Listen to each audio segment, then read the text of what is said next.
부분에 대해서 오늘 같이 은혜를 나누고자 합니다. 먼저 로마서 4장 25절 같이 한번 읽겠습니다.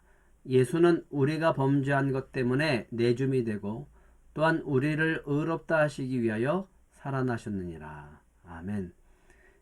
우리의 죄를 담당하시고 또 십자가에서 죽으신 예수님께서 다시 부활하셨다라고 하는 거죠. 예수님은 그의 생애를 통해서 인간을 구원하시며 인도하시는 하나님의 사랑을 보여주셨습니다. 십자가의 사랑은 하나님이 우리를 얼마나 사랑하는지를 보여주시는 사랑이다라고 하는 거죠.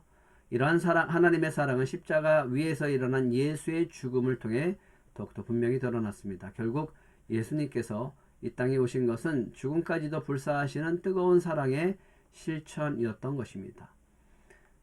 이 부분에 대한 성경의 증언을 살펴보겠습니다. 마태복음 20장 28절입니다. 같이 읽겠습니다. 인자가 온 것은 섬김을 받으려 함이 아니라 도리어 섬기려 하고 자기 목숨을 많은 사람의 대속물로 주려 함이니라. 아멘. 이 은혜가 저와 여러분들 안에 늘 풍성히 넘치기를 축복합니다. 구약에서는 예수님의 고난과 죽음을 무엇이라고 예언했습니까?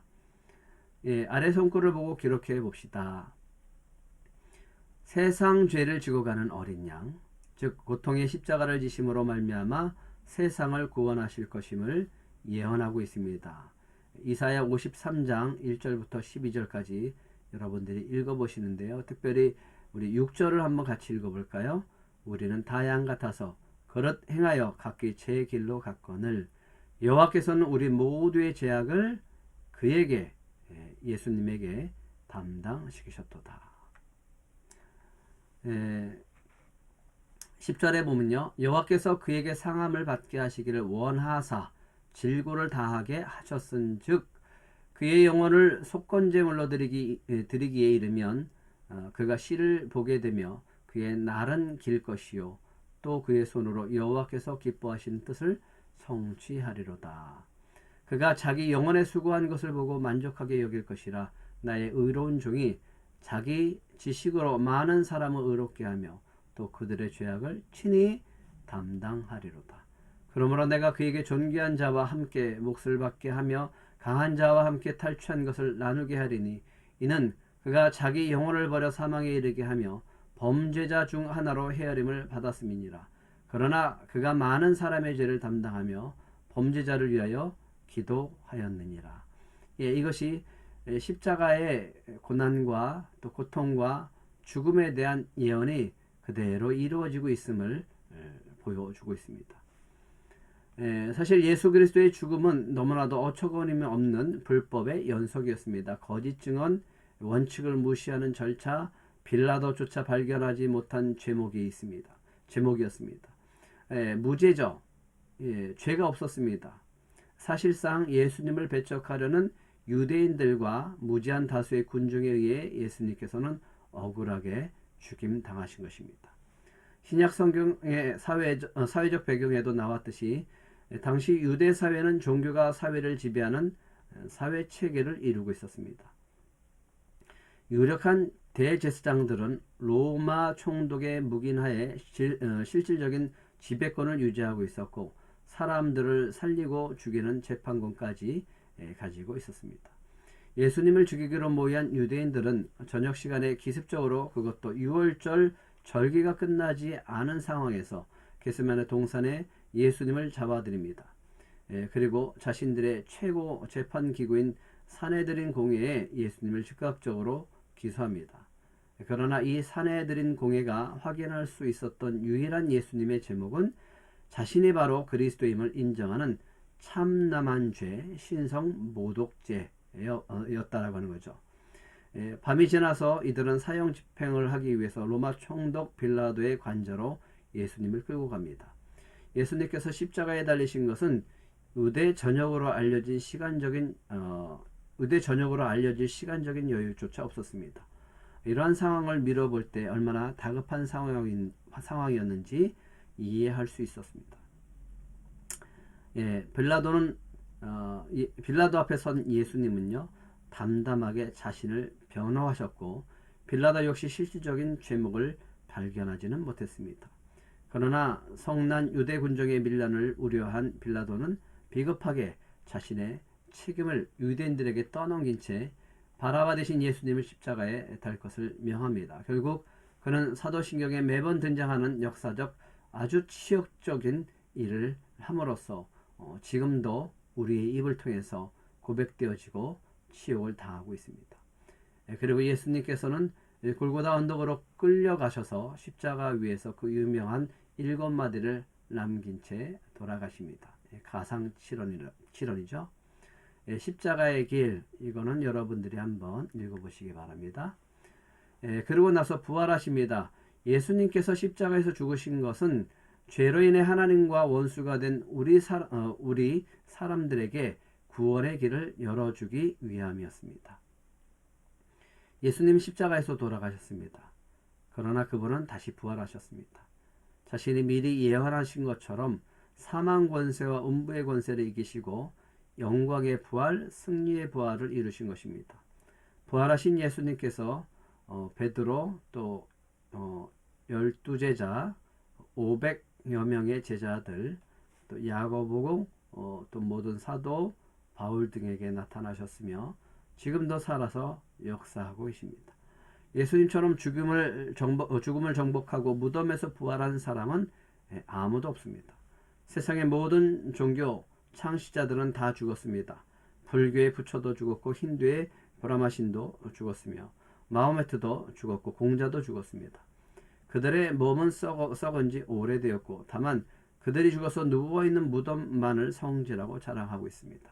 그러나 성경은 분명히 예수 그리스도만은 무덤에서 부활하셨다라고 말합니다.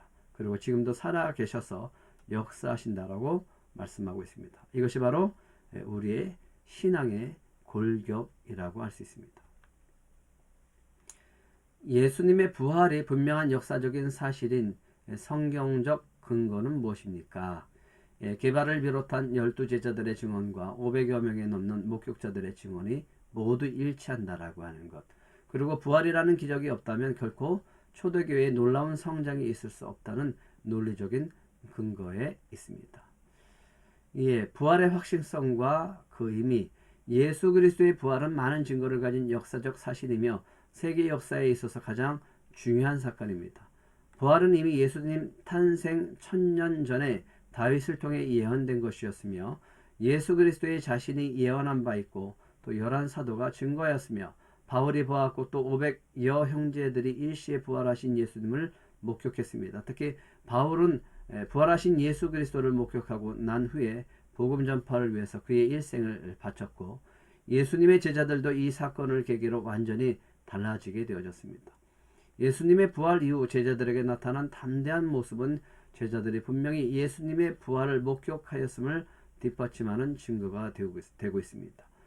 우리는 비록 부활을 직접 목격하지는 못했지만 성경의 증거를 통해 이를 분명하게 믿을 수 있습니다. 그래서 부활을 믿는 것은 대단한 겁니다. 예수님의 부활을 역사적 사실로 믿지 않는 사람들이 주장하는 내용들이 있습니다. 몇 가지 이야기들이 있는데 첫 번째는 허위설입니다. 제자도난설이라고 하는데 이 제자들이 무덤에서 예수님의 시체를 도둑질하고 예수님의 빈 무덤을 근거로 예수님의 부활을 주장했다라고 하는 내용입니다. 이 심약한 제자들이 적대자들로 가득 찬 세상을 향해 목숨 걸고 거짓말을 전파한다는 것은 불가능하다라고 할 수 있죠. 두 번째는 기절설입니다. 참 재밌습니다. 예수님께서 진짜로 죽은 것이 아니라 단지 기절했을 뿐이다 라고 주장하고 있습니다. 수많은 사람들이 그의 죽음을 보았고 로마 병정들이 창으로 옆구리를 찔렀죠. 그래서 예수님이 죽었는지 확인했습니다. 이걸 어떻게 설명할 수 있습니까? 만약에 죽지 않았다라고 해도 탈진한 예수님이 어떻게 그 큰 무덤 입구의 바위를 굴려내고 엠마오까지 또 갈 수 있었겠습니까? 역시 말이 안 되는 거죠. 환상설이 있습니다. 제자들이 흥분된 심리 상태에서 예수님의 돌아오심을 너무나 골똘히 생각한 나머지 그를 보았다는 상상을 하게 되었고 이를 실제로 믿게 되었다는 그런 허무맹랑한 내용입니다. 제자들은 예수님의 부활을 믿지 않고 있었습니다. 그래서 그들은 자신들의 생업으로 돌아가기도 했습니다. 과연 기대하지도 않았는데 그러한 일이 일어날 수 있을까? 이것은 잘못되어진 거죠. 또 이런 주관적인 환상이 동시다발적으로 일어날 수 있을까? 이래서 그거는 맞지 않는 겁니다.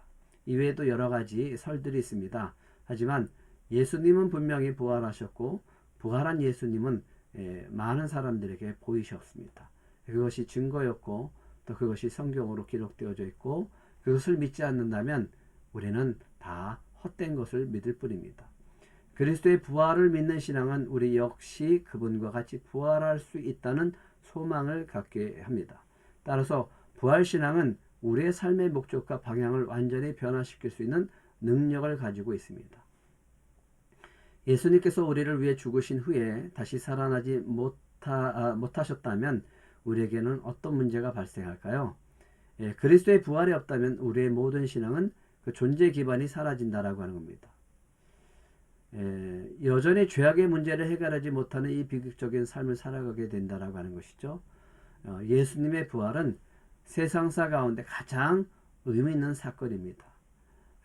그리고 그 부활이 없다면 우리에게는 소망이 없고 부활의 역사가 없다면 우리의 믿음은 헛것이라고 할 수 있는 거죠. 로마서 1장 4절 성결의 영으로 죽은 자들 가운데서 부활하사 능력으로 하나님의 아들로 선포되셨으니 곧 우리 주 예수 그리스도시니라. 로마서 4장 25절 예수는 우리가 범죄한 것 때문에 내줌이 되고 또한 우리를 의롭다 하시기 위하여 살아나셨느니라. 우리에게 소망이 있죠. 그건 부활의 소망입니다. 그리고 예수님은 부활하신 후에 승천하게 되어집니다. 육신을 입고 부활하신 채로 40일간 8번에 걸쳐서 나타나십니다. 주님의 부활은 영, 혼, 육의 완벽한 부활이었습니다. 부활하신 채로 생선을 드신 것은 바로 이러한 부분을 입증할 수 있습니다. 그리고 40일이 지나자 주님께서는 드디어 승천하게 되어집니다. 2000년의 시공을 가로질러 오늘날에 우리에게 찾아오실 수 있었던 것은 바로 예수님이 승천하셨기 때문입니다. 즉 당시 사람들에게 이별이었지만 우리에게는 만남이었다라고 하는 거죠. 그는 참 사람이시며 또한 참 하나님이십니다. 예수 그리스도의 부활의 역사적 사실이라는 성경적 근거를 아래 정리해 보십시오. 했는데 개발을 비롯한 12제자들의 증언과 500여 명이 넘는